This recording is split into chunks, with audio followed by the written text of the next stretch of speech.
ఒకసారి కొమ్మూరి గోల్డ్ కి కాల్ చేయండి. తాకట్లో ఉన్న మీ బంగారాన్ని విడిపించి మార్కెట్ ప్రైస్ కి వాళ్ళు కొనుక్కుని మిగతా డబ్బులు మీకు ఇచ్చేస్తారు. హాయ్, వెల్కమ్ టు మనం టీవీ. మనం టీవీ ఉన్నది మన కోసం. నేను మీ జర్నలిస్ట్ మనోజ్.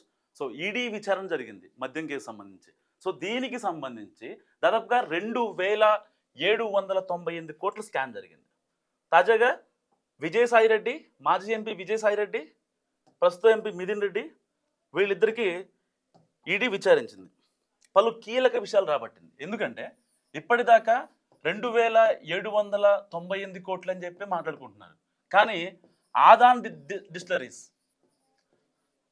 డిస్టిలరీస్ దీని నుంచి పిఎల్ఆర్ ప్రాజెక్ట్స్కి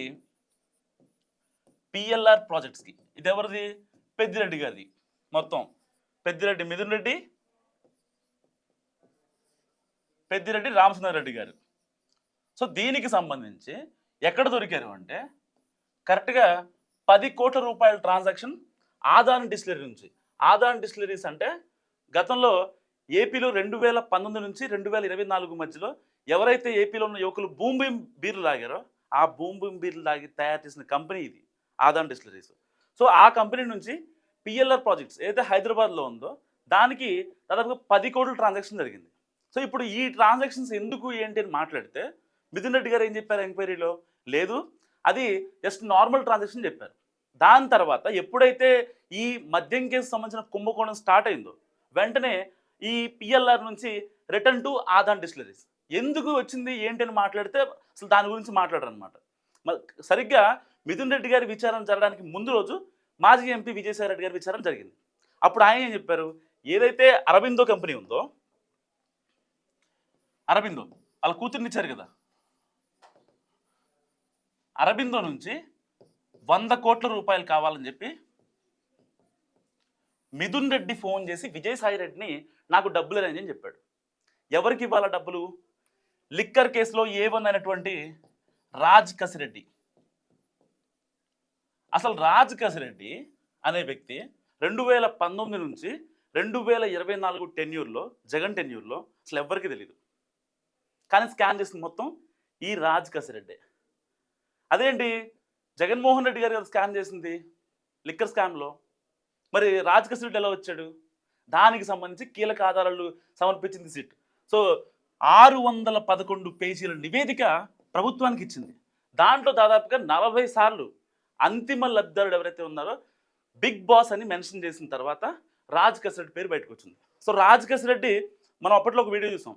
చార్టెడ్ ఫ్లైట్లో డబ్బులు నార్మల్గా లెక్క పెడతారు, చేత్తోనో మిషన్తోనో లెక్క పెడతారు. కానీ రాజ్ కసిరెడ్డి ఇలా జాన్లు వేస్తారు కదా, జాన్లు వేసి ఎన్ని కోట్లు చెప్పగలడు. అంత సుప్రసిద్ధుడు అనమాట డబ్బులు లెక్క పెట్టడంలో. ఎందుకంటే కోట్లలో ట్రాన్సాక్షన్ కదా, అంత ఆషామాషి కాదు. సో అంత గమ్మున ఈజీగా మనం ఆ మనిషిని వాల్యూ వేయలేమన్నమాట. ఎందుకంటే మిథున్ రెడ్డికి ఇంకా జగన్మోహన్ రెడ్డికి వీళ్ళు చేసిన స్కామ్లు ఈజీగా ఇప్పుడు నార్మల్ మన ఏపీలో ఉండే పొలిటీషియన్ దొరికిపోతారు. అంత పెద్ద మైండ్ ఉండదు వాళ్ళకి. అందుకోసం ఎవరిని వాడుకున్నారు? నర్రెడ్డి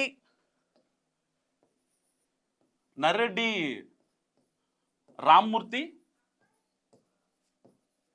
అండ్ రాజ్ కసిరెడ్డి.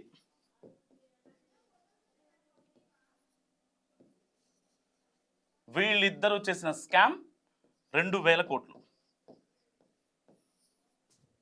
డైరెక్ట్గా అరబిందో నుంచి వీళ్ళకి డబ్బులు ట్రాన్స్ఫర్ అయ్యాయి.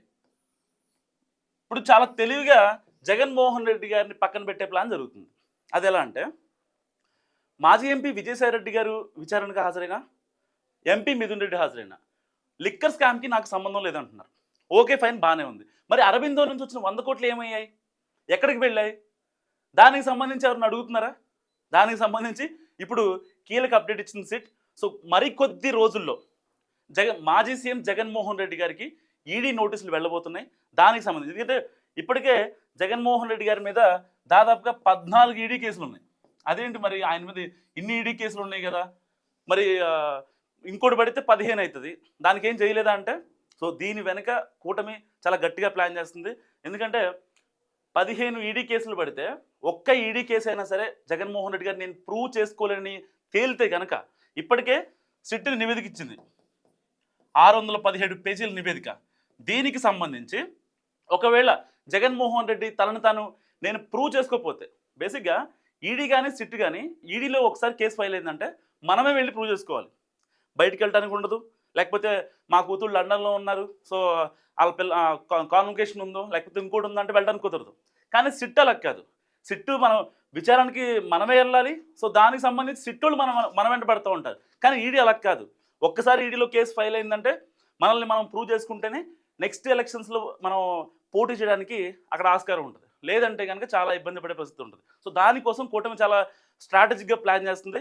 ఎట్టి పరిస్థితుల్లో 2029 ఎన్నికల్లో జగన్మోహన్ రెడ్డిని ఎన్నికల్లో పోటీ చేయకుండా ఆయన్ని పార్టీ వెనక ఉండేలాగా ప్లాన్ చేస్తుంది. సో ఎట్టి పరిస్థితుల్లో ఇప్పుడు ఒకవేళ కనుక జగన్మోహన్ రెడ్డి గారి మీద ఈ ఈడీ కేసు నమోదైతే పరిస్థితి ఏంటి మరి? జగన్మోహన్ రెడ్డి గారి మీద ఈడీ, ఇప్పుడు విజయసాయి రెడ్డి గారు ఇంకా మిథున్ రెడ్డి గారు చేస్తుంది ఏంటి? అసలు జగన్మోహన్ రెడ్డి గారికి సంబంధం లేదని చెప్పి విజయసాయి రెడ్డి అండ్ మిథున్ రెడ్డి వీళ్ళిద్దరూ స్టేట్మెంట్ ఇచ్చారు.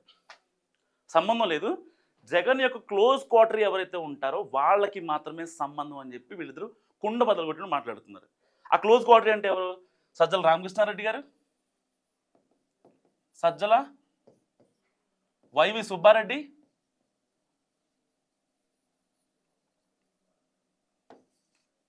వీళ్ళిద్దరికీ తెలిసే ఈ స్కామ్ జరిగింది. సో దానికి నాకు ఎటువంటి సంబంధం లేదు అని చెప్పి విజయసాయి రెడ్డి గారు చాలా కుండబద్దలు కొట్టిన మాట్లాడారు. కానీ దీంట్లో తీసుకోవాల్సిన విషయం చెప్పనా, విజయసాయి రెడ్డి గారు జగన్మోహన్ రెడ్డి గారు సంబంధం లేదు అని మాట్లాడుతున్నారు కదా, దాంట్లో నిజంగా ఆయన సంబంధం ఉండదు. ఇక్కడ చేసింది మొత్తం పెద్దిరెడ్డి మిథున్ రెడ్డి. మద్యం స్కామ్ రూపకల్పన కావచ్చు, మద్యం స్కామ్ ఏ డిస్టిలరీస్ నుంచి, ఎందుకంటే జగన్మోహన్ రెడ్డి గారి డిస్టిలరీస్ లేవు, ఓన్లీ ఆయనవి పవర్ ప్రాజెక్టులు, లేకపోతే సిమెంట్స్, ఈ షేర్ మార్కెట్లు, ఏదైతే వాటాలు, ఏ స్కామ్ జరిగినా పరకమణి రిపీట్ ఏ స్కామ్ జరిగినా దాంట్లో వాటాలు వెళ్తాయి అన్నమాట వాస్తవం. కానీ డైరెక్ట్గా ఆయన హ్యాండ్ ఇక్కడ లేదు. సో దీనికి సంబంధించి ఇది ప్రూవ్ అవ్వాలంటే పర్టికులర్గా ఇప్పుడు సిట్ ఏదో ఒక నివేదిక ఇచ్చిందని కాదు, అండ్ ఈడీ ఇన్వాల్వ్ అయిందనేది కాదు.